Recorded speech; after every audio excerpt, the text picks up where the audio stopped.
කාතාශිර්වාදමත් උදෑසනක් සුබ උදෑසනක් වේවා.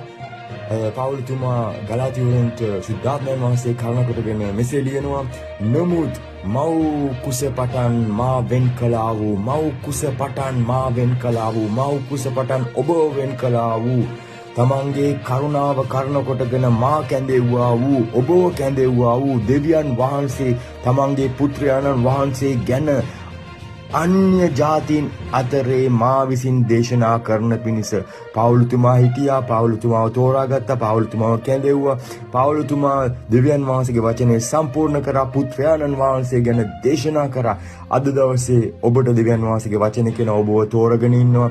ඔබව කැඳෙව්වා. ඔබට විශේෂ සේවයක් තියෙනවා. ඒක ජාතක පුත්‍රයාණන් වහන්සේ ගැන දේශනා කරන්න. ක්‍රිස්තුස් වහන්සේ ගැන දේශනා කරන්න. ස්වාමින් වහන්සේ ගැන දේශනා කරන්න. දෙවියන් වහන්සේ ස්වකීය ඒක ජාතක පුත්‍රයාණන් දෙන තරමට ලෝකයට ප්‍රේම කළසේක.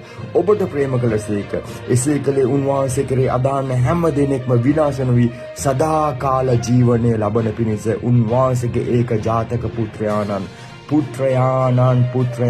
දෙවියන් වහන්සේගේ පුත්‍රයාණන්. හාලෙලූයා. දෙවියන් වහන්සේගේ සියලු ආශිර්වාද බොහෝ වේවා. ආශිර්වාදමත් දවසක් වේවා. ආමෙන්.